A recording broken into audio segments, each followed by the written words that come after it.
Olá, meu nome é André Luiz de Castro Padilha, estou hoje como presidente do Clube Numismático do Estado do Rio de Janeiro.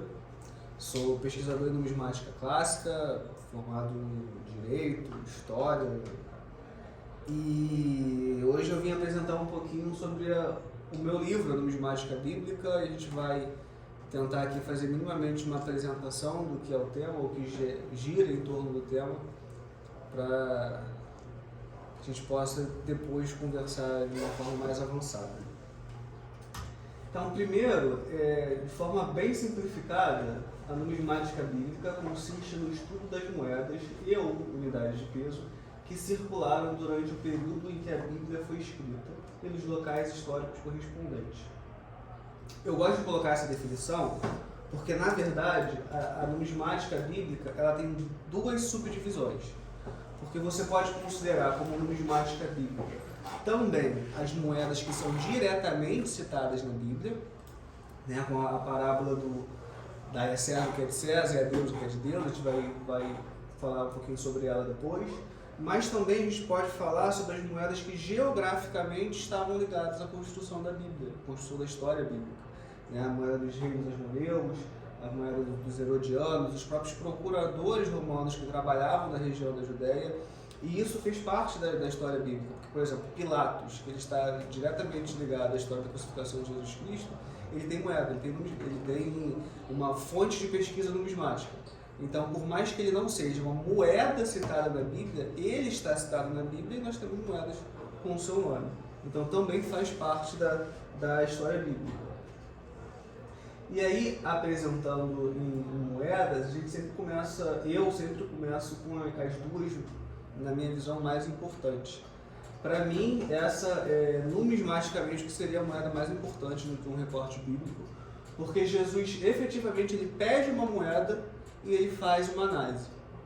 Estavam questionando a Jesus se era lícito pagar os impostos, né? Porque no sermão, o reino dos céus que pertencia aos fiéis. Então, se o meu reino é o reino dos céus, por que eu tenho que pagar os impostos na terra? E Jesus viu que era um questionamento malicioso e respondeu à altura. E ele pediu uma moeda e perguntou: nesta moeda, qual é a sua face e sua legião? Responderam César. E Jesus respondendo disse-lhe: dai, pois, a César o que é de César e a Deus o que é de Deus. A moeda, inclusive, está ali na outra sala, está na mesa do Filipe, eu esqueci de trazer. Então, é um recorte numismático, uma análise de uma moeda que Jesus fez durante o seu período de vida. E esse é um denário de Tibério, cunhado entre 14 e 37 depois de Cristo. Essa é Lídia, mãe de Tibério, representada como uma pax romana. E essa seria a moeda mais conhecida da Bíblia, porque foi o exemplar que Judas recebeu por trás de Jesus Cristo. Tem ali um versículo, que Jesus fala: mas eis que a mão do que me trai está comigo à mesa. E é interessante colocar sempre alguns versículos, porque por mais que nós estamos falando de numismática bíblica, de uma história bíblica, esse recorte ele não é religioso, ele não tenta passar nenhuma pregação, nenhum ensinamento religioso. A gente só conversa sobre a história do livro da Bíblia através de uma visão numismática. E essa moeda é um bom exemplar para a gente entender o porquê que Judas recebeu uma moeda fenícia no local de uma moeda da Judéia. A região da Judéia como um todo, ela teve breves períodos de independência. Ela sempre foi uma cidade consorte, uma cidade tributária. Ela respondia a algum governo. E por isso, a região da Judéia, a Casa de Cunhagem de Jerusalém, e de Gaza também, elas só tinham autorização para cunhar moedas de bronze, que eram para troco. Eram moedas para as transações diárias. Então, todos os peregrinos, todos os visitantes precisavam trocar suas moedas por moedas correntes, por moedas de bronze para circulação local, para as compras diárias, como alimento, bebida, hospedagem. E eu até coloco um recorte que não conhece a história de quando Jesus expulsou os cambistas do templo. Geralmente, quando a gente está estudando a Bíblia num contexto religioso, a maioria das pessoas gosta de colocar essa passagem como a única passagem que Jesus Cristo realmente usou a força do seu período de vida. Só que se a gente olhar o entendimento numismático da coisa, os sacerdotes do templo, eles faziam essa função de campista porque as pessoas precisavam entregar as suas moedas de fora para que elas fossem decimalizadas, para que elas fossem convertidas em moedas de troco. É claro que retirava-se a taxa do sacerdócio, né? Retirava-se o dízimo, a gente não vai entrar nesse contexto aqui, mas retirava-se a taxa do sacerdócio e você recebia a sua moeda de bronze para você gastar no uso, né? Usualmente. Por isso que, para quem conhece a história da crucificação de Jesus Cristo, sabe que Judas entregou Jesus ao sacerdote Caifás, né? Ao próprio sacerdócio. O sacerdócio pagou Judas com moedas felícias, porque eram as moedas de prata que eles tinham em mais quantidade. E é através dessa quantidade que a gente entende qual moeda Judas poderia ter recebido por trás de Jesus Cristo. Existem outras versões, né? Esse não é um posicionamento acadêmico unânime. Existem teorias de que o tetra de Antioquia e o tetra de Atenas poderiam ser as moedas que Judas recebeu. Só que se você fizer um recorte arqueológico para entender quais moedas em maior frequência eram encontradas, tanto no período do primeiro quanto do segundo tempo, eram as moedas fenícias. Então, óbvio que Judas poderiam sim ter recebido uma dentro das 30, moeda de Antioquia ou moeda da Grécia, mas é mais aceito pelo meio acadêmico de que a moeda que Judas recebeu foi o shekel de Tiro, que é essa moeda daí. Outra moeda, e essa moeda é uma que a gente consegue fazer dois recortes muito interessantes. Na 1 Crônicas 29, versículo 7. E deram para o serviço da casa de Deus 5.000 talentos de ouro, e 10.000 dracmas, e 10.000 talentos de prata, e 18.000 talentos de cobre, e 100.000 talentos de ferro. Essa passagem bíblica, ela conta a história sobre o templo de Salomão.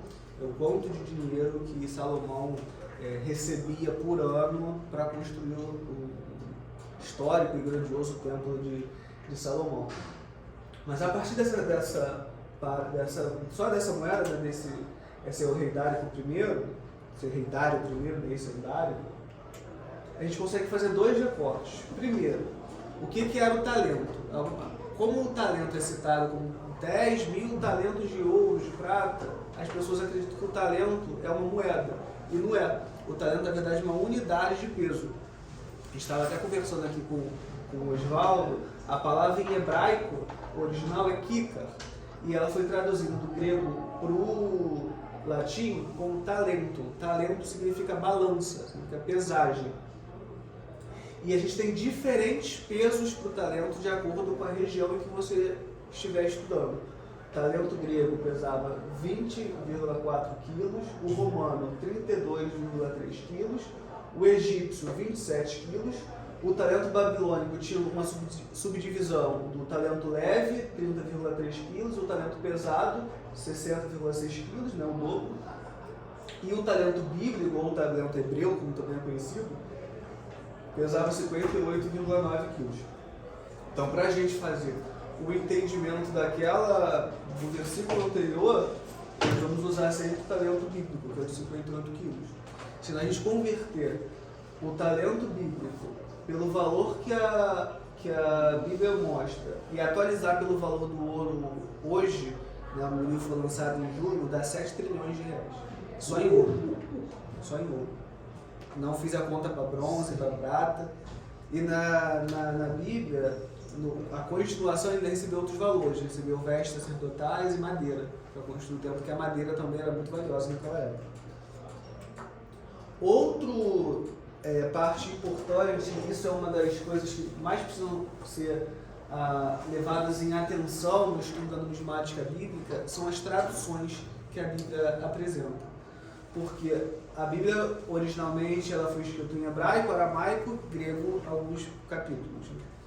E ela, em questões de traduções, ela passou do hebraico, aramaico, grego, latim, alemão inglês, português. Então a gente tem mudanças de palavras ou palavras que hoje têm duplos significados. A gente estava conversando aqui com o Osvaldo mais cedo. Se eu pegar somente aqui no português a palavra manga, manga pode ser uma fruta, manga pode ser a manga de uma camisa. Se você pegar um contexto, uma palavra que tenha dois significados, isso pode mudar. Eu vou até falar isso mais na frente, mas, por exemplo, o kika, ele é utilizado para descrever um momento, um item, uma região circular. Por quê? O kika, se você traduzir do hebraico para o grego, do grego para o português, você teria algo perto em formato de círculo. Porque as moedas antigamente, no período do Novo Testamento, a gente vai falar um pouquinho mais disso depois, elas eram em formatos circulares, porque o importante era o metal. Então você poderia usar ele em anéis, em cordões, em joias, a forma que você pudesse carregar era a forma da moeda no período do Antigo Testamento. E o talento, ele já vai para uma versão do latim que significa balança. Então você tem do kika um outro significado dependendo da tradução que você for utilizar. E aqui em algumas versões bíblicas, a gente tem várias versões da Bíblia, várias atualizações. Aqui no Brasil, mais utilizada é a versão Almeida. A gente tem algumas mudanças até de valores. Eu não vou ler todas, o versículo completo, mas se vocês perceberem, vamos usar só o bronze como parâmetro no final do versículo. Na King James atualizada fala 50 toneladas de bronze. Na Almeida Revista, 18.000 talentos de bronze. Nova versão transformadora, 630 toneladas de bronze. Nova tradução da linguagem de hoje, 615 toneladas de bronze. Então não é nenhuma questão só de mudança do entendimento da palavra, muda-se os valores. Porque um é 615, outro 630, outro 18.000 talentos, que a gente já tem que fazer uma outra conta, e outro é 50 toneladas. Então, se você pega uma versão da Bíblia, escolhe ela e você estuda somente aquela versão, você pode ter um entendimento diferente do que a história mostra. Eu acho que, para mim, essa é uma das maiores dificuldades do estudo bíblico, é entender qual é o significado na origem da palavra para tentar traduzir diretamente do hebraico para o português. E aí a gente tem mudanças de significados que mudam histórias que pra gente são corriqueiras. Por exemplo, no hebraico, a gente não tem verbete para cobra. O verbete mais perto do latim seria draco. Então, se você pegar pela tradução original da Bíblia, quem tentou Adão e Eva no Jardim do Paraíso seria um dragão, não uma cobra, não uma serpente. Só que serpente e dragão tem similaridade na origem da palavra. Então, estudar a Bíblia no idioma original dela muda completamente algumas visões.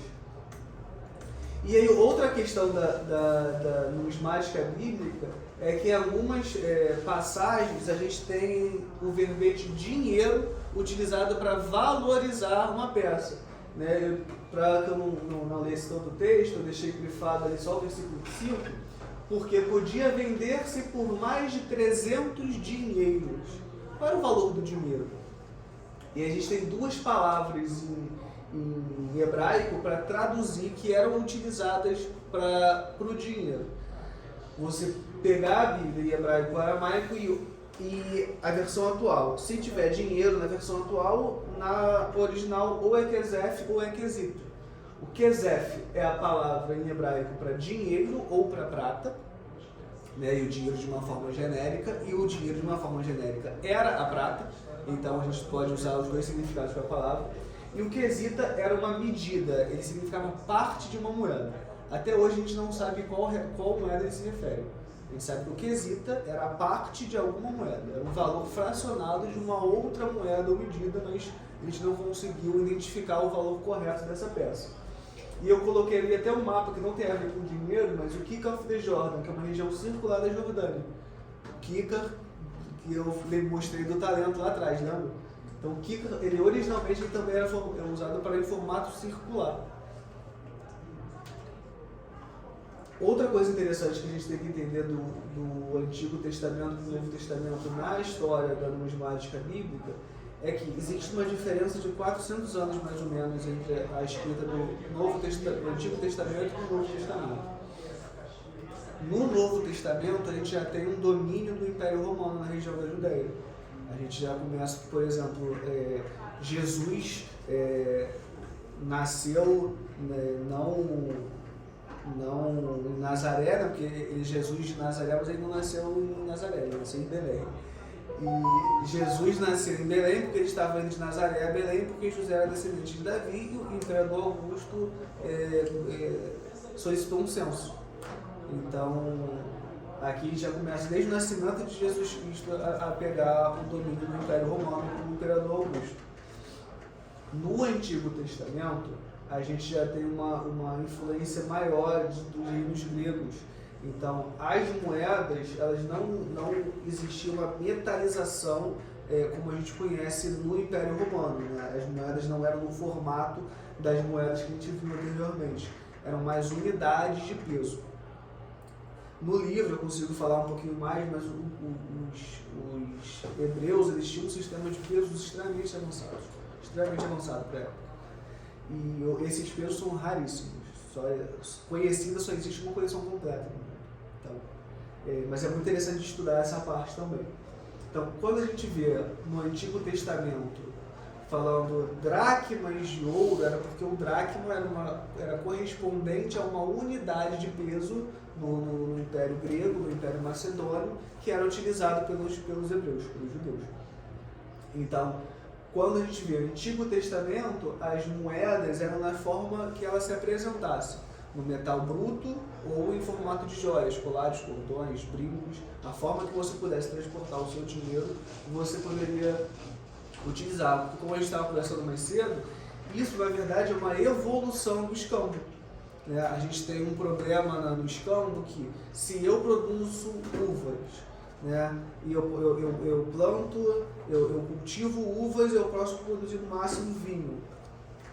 E eu preciso de carne. Mas eu preciso de carne. Se a pessoa que cuida do rebanho, que tem a carne, não quiser uva, como é que eu faço? Então criou-se uma moeda comum que era o sal. Do sal, porque ainda o sal era difícil de carregar em grandes quantidades, né? Uma coisa é trocar uma pera por uma maçã, outra coisa é trocar uma fazenda por outra. Uma fazenda por um rebanho. Então, do sal como moeda comum evoluiu para o ouro e para a prata como moeda comum, e é por isso que nós temos o dárico também. É a partir daí que a gente tem as primeiras moedas como a gente conhece hoje. Então, só nisso a gente já consegue fazer só um estudo paralelo de comparar como era o preço das coisas, como era o uso do dinheiro em períodos distintos da região da Judéia. Outra questão da Bíblia é que grande parte das histórias foi escrita no sistema de parábolas. Né? E aí o que é uma parábola? Né? Fazer um paralelo. Jesus ele utilizou algumas moedas para contar algumas histórias. Essa da imagem é da história da moeda na boca do peixe. Pesca uma moeda, o peixe, o primeiro peixe que tirasse, abriria a boca do peixe, teria a moeda para pagar os impostos. Além de outras parábolas bíblicas que contam sobre moedas, como o credor incompassivo, a parábola dos 10 talentos, né? O próprio filho pródigo fala sobre adiantamento de herança, também tem uma contextualização numismática. Mas algumas dessas parábolas a gente consegue descobrir qual é a moeda. Por exemplo, a parábola da viúva que deu tudo que tinha. Eles estavam fazendo uma fila para distribuir, pagar o dízimo, pagar as ofertas ao templo, Jesus observando, e os ricos colocando quanto queriam, e veio uma viúva e colocou tudo que tinha, que eram só dois, na Bíblia Almeida fala centavos, mas são 2 prutar. E aí Jesus fala, verdadeiramente essa mulher deu mais do que todos porque ela deu tudo que tinha. E a gente sabe que aquela moeda, pelo período em que se encontra a idade de Jesus Cristo, a gente consegue entender que possivelmente era um meio prutar da dinastia Juliana. Então a gente consegue, entender a parábola para contextualizar ela historicamente e extrair ali a relação numismática e entender qual era a moeda que ela estava usando naquele momento. Mas como a gente falou aqui, até o membro da dinastia Moniana, que é a primeira moeda, como a gente falou lá atrás na definição, também é numismática bíblica as moedas que circularam na região da Judéia. E aqui a gente tem o reino Asmoneano de Israel, ou o reino Asmoneano, que ele foi um período de independência que Israel teve depois da Revolução Macabeia. E eu coloquei aqui o nome dos imperadores, né? Carlos I, Aristóbulo I, Alexandre Jagael, Carlos II e Antígono Matatias. O reino Asmoneano de Israel, o rei era o sacerdote. E como na religião judaica eles abominam a idolatria, você não tem a imagem do imperador na moeda. Isso já é um contexto religioso, mas a gente usa para entender por que as moedas eram construídas com essas gravuras. Eles usavam muito mais símbolos ritualísticos da religião, os feudos reais dos sacerdotes, né? E tem até uma questão de quando Herodes assume o poder, ele decepa a orelha de Matatias II, porque o sumo sacerdote não poderia ser mutilado. E aí, assim, depois ele assassina Matatias também, mas primeiro ele tira a orelha só para poder garantir que o cara não ia voltar, e Herodes I casa com a filha de Antígono Matatias, porque ele não era legítimo ao trono, né? Ele não era descendente de Davi, ele não tinha nenhuma origem que justificasse ele ser rei de Israel. E aí o Herodes também é engraçado, né? É curioso você estudar a história de Herodes na Bíblia, porque em toda a Bíblia, todos esses Herodes que estão aqui, eles são citados. Só que todos são citados, exceto Filipe II, que é citado com o nome de Filipe, todos são citados só como Herodes. E você tem que entender qual é o contexto, qual é a localidade, qual é o período, para entender de qual Herodes ele está se referindo. Então isso já é um estudo muito mais avançado, que requer muito mais tempo, né? Mas nós temos Herodes I, ou Herodes o Grande, Herodes Arquelau, Herodes Antípalas, Herodes Filipe II, Agripa I e Agripa II. O Herodes aí é um nome dinástico, é um nome familiar. No momento em que tentavam contra o reino asmoneano, os sacerdotes, eles indicaram, né, que fosse substituído por uma dinastia, porque naquela época era visto com bons olhos. Os imperadores, os procuradores de Roma também fazem parte da numismática bíblica. E Pilatos, por mais famoso que ele seja, até para quem não é religioso conhece o vínculo de Pilatos com a crucificação de Jesus Cristo, não se tem nenhum registro da vida de Pilatos anterior ao período dele como governador da região da Judéia. Tudo que nós sabemos sobre a vida de Pilatos, ele está ou na Bíblia, ou nos escritos de Flávio Josefo, que são extremamente resumidos. Ele conta a história de Pilatos só como alguém que no começo tentou se adequar aos costumes judeus para poder ser um bom político. É extremamente resumido o que Flávio Josefo fala sobre Pilatos. E a numismática. São as únicas 3 fontes que existem no mundo de você entender alguma coisa de Pilatos. E ainda assim, como a moeda, em tese, só tem o seu nome, ela não tem um grande escrito, né, um grande conhecimento escrito e relatado, a Bíblia ainda é a maior fonte de pesquisa sobre a história de Pilatos, que é o que mais tem. E a gente tem outros governadores, prefeitos ou legados romanos que cunharam moedas também, tem uma lista um pouquinho grande. Essa também aí é uma outra coisa muito interessante, que às vezes a gente pode ter uma moeda romana que fala sobre a Judéia, mas não circula na Judéia. Durante a primeira revolta, né, a primeira tentativa de independência dos judeus, houve um tento contra o Império Romano que historiadores mostram que, a primeiro momento, o Império não deu importância porque uma região tão pequena não faria grande coisa contra o poderoso Império Romano, o grande Império Romano. E na primeira batalha 6.000 soldados romanos morreram. Então, entenderam que não dava para ignorar. Houve uma mobilização muito grande do Império Romano para conseguir terminar essa revolta, e Vespasiano, como a moeda naquela época era um elemento de conversa com o povo, a gente não tinha jornal, a gente não tinha um modo de propagar o conhecimento muito rápido que não fosse o dinheiro. A gente consegue entender, inclusive, que a fala ela era vinculada ao metal. Porque se eu quero falar com os patrícios, com os ricos, eu não vou ganhar moedas de bronze, eu vou ganhar moedas de ouro. Se eu quero falar com os meus soldados romanos, eu vou ganhar moedas de prata, porque os soldados eram recebidos também das moedas de prata. Então até as moedas que eles cunhavam vinha de acordo com o metal para a imagem, para a mensagem que ele queria passar para um determinado público dentro do Império Romano. Como hoje. Oi? Como hoje. Sim. Continua. Então, por exemplo, essa é uma moeda de bronze, um sexterço. E aí nós vemos a Judéia, uma representação feminina de vulnerabilidade. Ela está prostrada, ela está derrotada. A palmeira, que faz parte da ritualística judaica, e o imperador, o vencedor, numa posição de vantagem, né? Porque se eu estou de costas para alguém, essa pessoa tem o poder da minha vida, né? Porque ela pode me decapitar ali, eu não tenho como nem ver, nem me defender.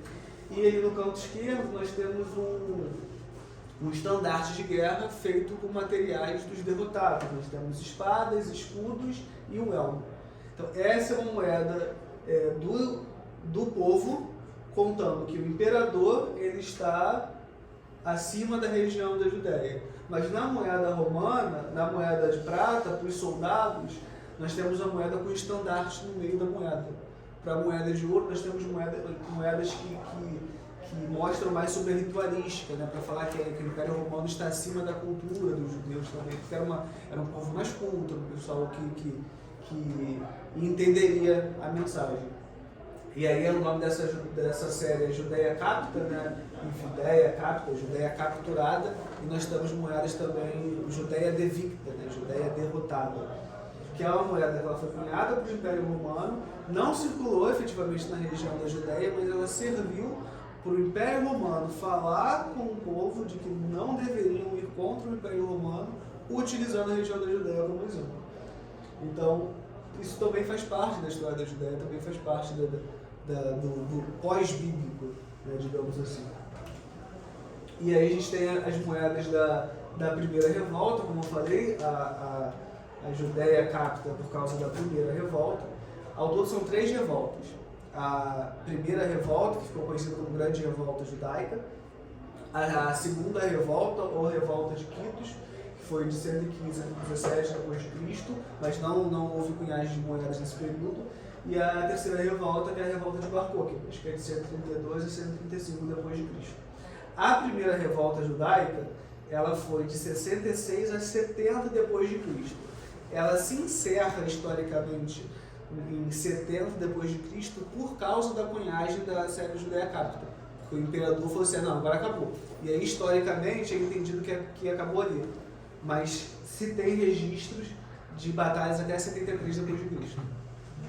Então ela acabou publicamente porque o imperador falou que acabou, mas na rua não tinha acabado. E aí nós temos ali a legenda para Shekel de Israel, no meio é uma mercup, é uma taça ritualística. E aqui um pé de romana com 3 frutos e a legenda de Jerusalém Sagrada em referência à Terra Santa. Essa, inclusive, é uma das moedas mais falsificadas que existem, né? Se você estudar só a peregrinação para Israel através da numismática, ela dá um outro contexto. Existem relatos de um pesquisador, eu esqueci o nome dele, ele é alemão, que ele fala que por volta de 1830 e 1850 houve uma escassez muito grande de moedas de Jerusalém, originalmente de Jerusalém, para que os peregrinos comprassem, porque é um costume muito antigo você peregrinar a Terra Santa e levar uma moeda como um souvenir, como um brinde. Né? E aí existem relatos de coleções que tem dracmas de istos, por exemplo, como se fosse a moeda de Judas. Porque o peregrino foi lá, comprou a moeda como se comprou na Terra Santa como se fosse a moeda da traição de Judas.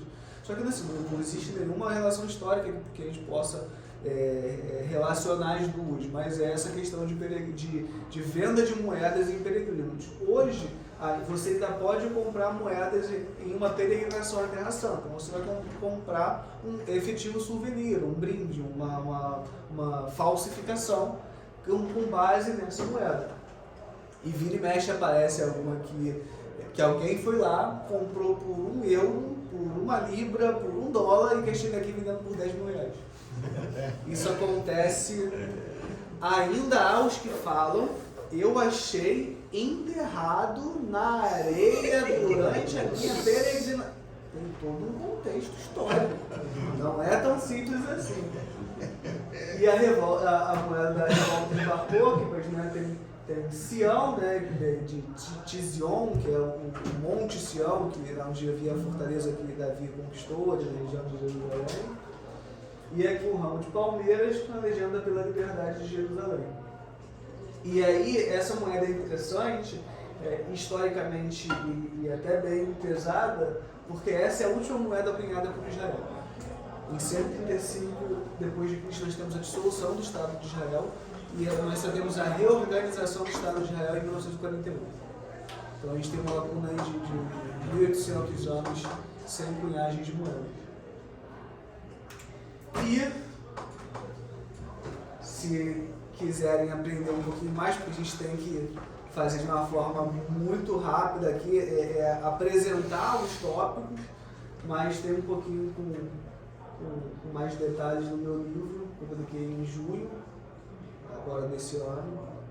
Graças a Deus tem me vendido bastante, né? Um tema que a gente tem tentado popularizar na numismática clássica, que é um tema muito rico e muito difícil, mas a numismática bíblica, por ter um apelo mais pessoal, né? As pessoas se sentem mais próximas, a gente lançou esse primeiro.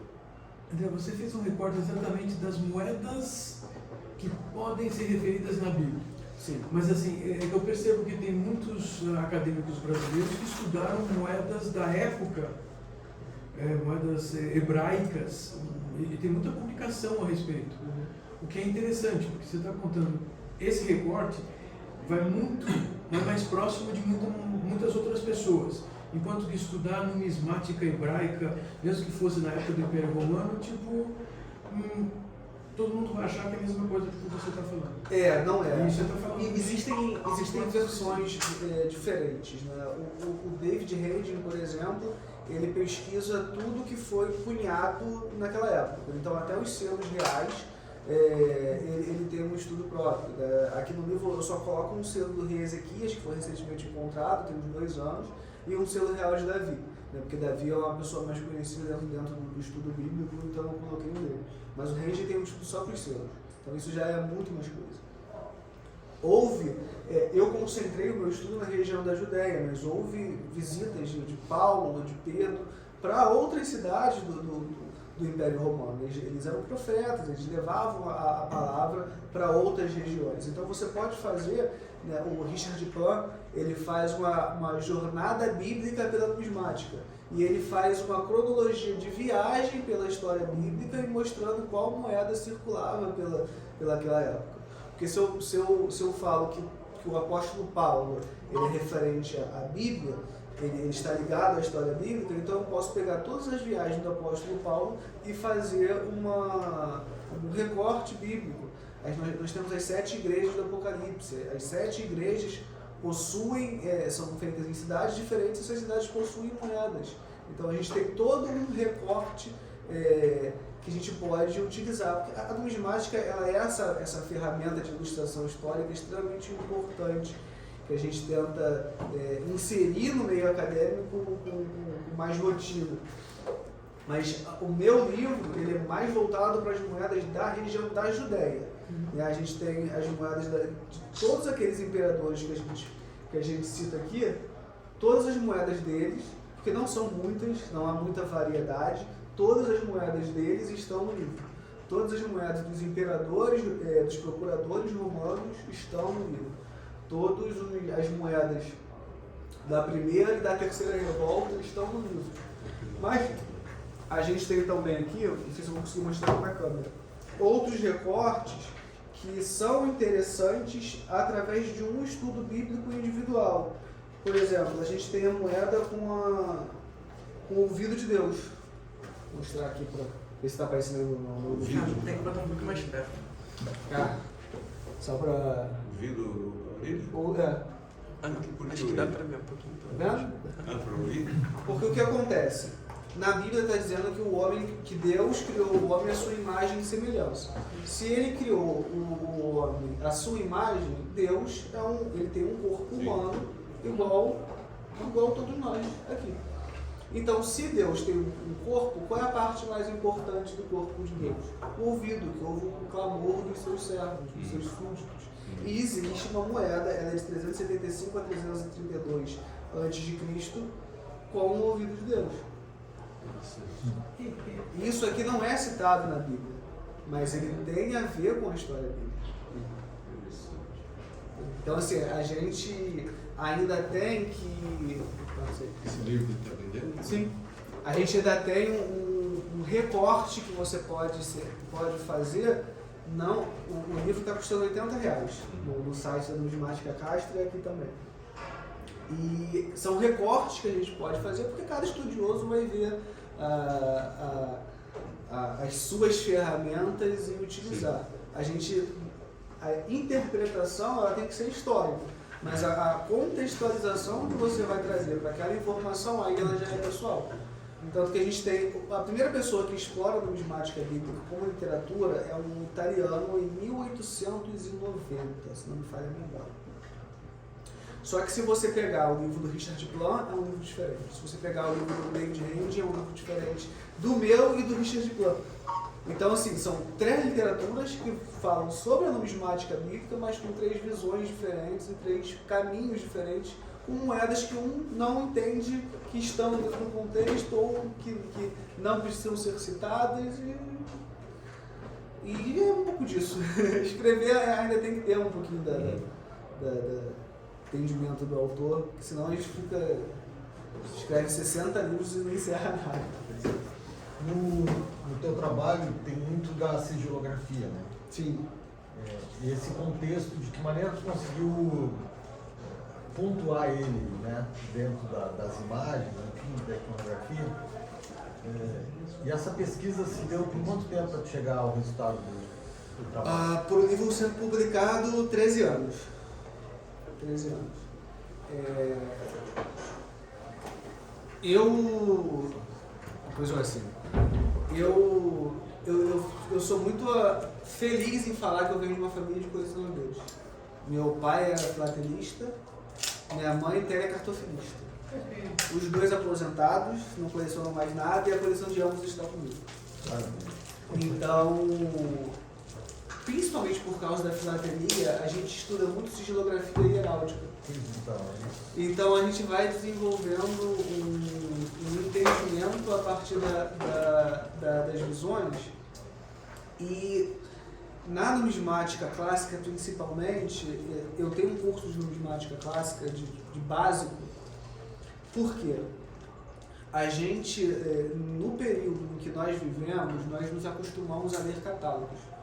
A gente não pode nunca tirar o trabalho de grandes estudiosos como CIR, por exemplo. É muito mais fácil você ver elementos da sua moeda, pegar no CIR e copiar a descrição, mas sem entender efetivamente o que está naquela moeda, ler aquela moeda. Porque, por exemplo, aqui se a gente pegar só a moeda do tributo, a gente vê na descrição Tibério e Pax Romano. Mas o que esse contexto significa, né? Aqui, na Bíblia fala César. César não era nome, César era título de poder, um título de comandante. Tibério César. Os louros tem um contexto próprio, porque os louros eram dados aos vencedores pelos deuses, né? A história da coroa de louros, ela é, o Oswaldo com certeza conhece, tinha uma ninfa que Apolo era apaixonado por ela por causa de uma flecha de amor do deus Eros. Apolo perseguiu essa ninfa de todo modo para possuí-la, e a ninfa não queria ela porque Eros, para sacanear Apolo, flechou a ninfa com uma flecha de chumbo. Então, um amava perdidamente, o outro odiava perdidamente. E a mulher, a ninfa, pediu para o deus Rio, eu não lembro o nome dele agora, para que salvasse ela. E ele transformou ela num loureiro. É a Daphne, né? A Daphne, exato. Ela transformou num loureiro. E aí Apolo falou, se você não for minha esposa, tu serás a minha árvore sagrada. Então, a partir daí, todos os grandes campeões que seriam um poder equivalente a ganhar de um deus, a vencer de um deus, ganhavam uma coroa de louros. Então, isso já tem um outro significado. Aqui, a Pax Romana é, na verdade, Lívia, que é a mãe de Tibério.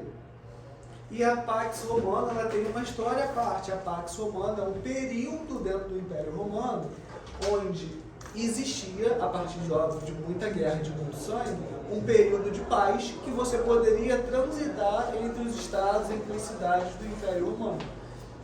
Então aqui nós temos a Pax segurando um ramo de oliveira e um cajado, sentada num trono, porque ela está em posição de descanso. Ela não está em posição de guerra, ela não está em posição de atenção, ela está repousando, porque nós estamos num período de paz. Então tudo isso faz com que nós entendamos o período em que essa moeda foi cunhada, o contexto em que essa moeda foi cunhada. Então não é somente ler. E aí quando a gente pega um conhecimento básico de heráldica, um conhecimento básico em sigilografia, você consegue entender essas moedas da Judéia, a gente consegue entender principalmente a ritualística religiosa daquela cidade. Porque, por exemplo, Agripa II, que já tinha muito mais relação com o Império Romano que com a região da Judéia, se eu não me engano, ele estudou com Cláudio, que era filho, neto de Tibério. Isso é ordem difícil de lembrar às vezes. Agripa cunhou a imagem dele. Nós temos moedas de Agripa com o rosto de Agripa, no mesmo período do imperador. Então, por quê? Porque a Agripa não respeitava os costumes judaicos que iam contra a idolatria.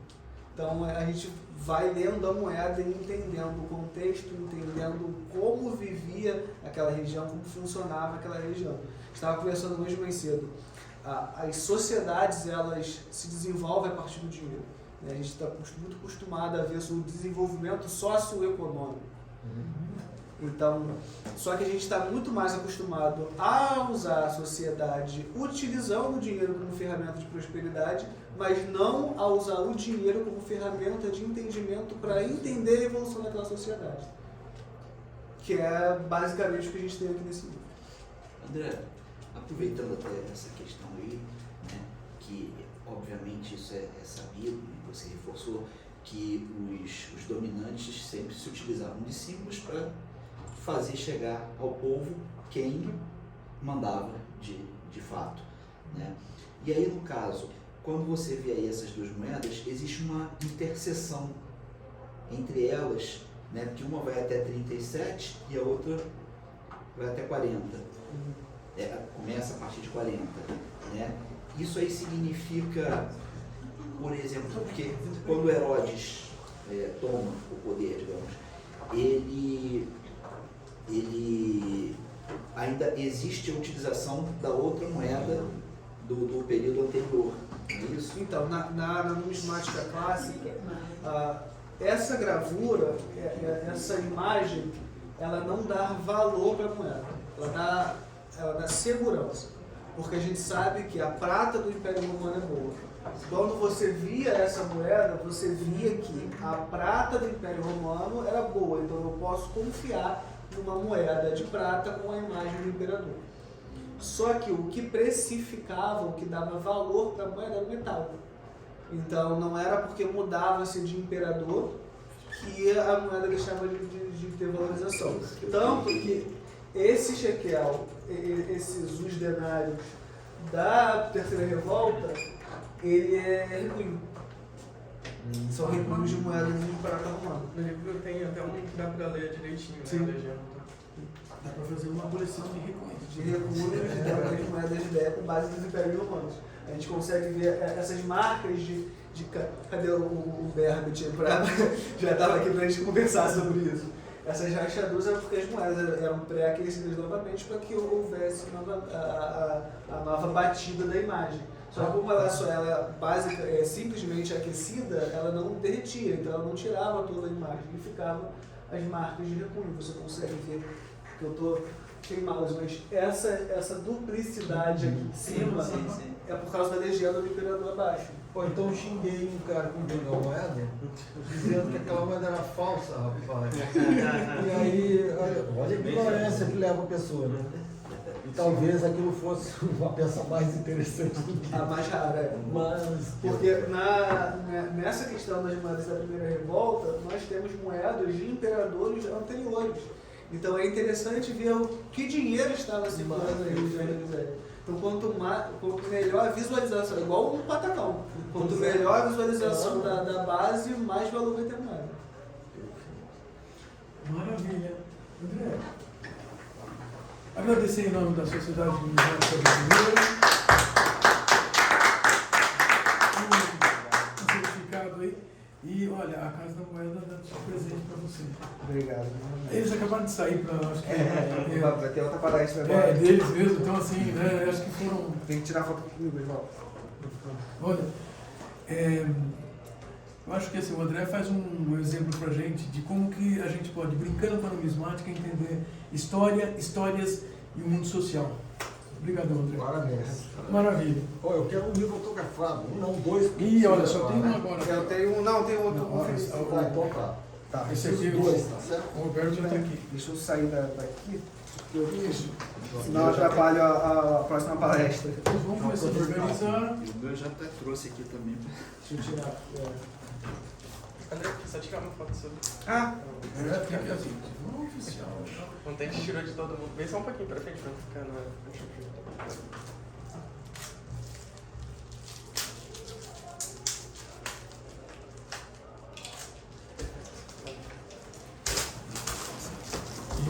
Vamos abrir duas coisas, tirando os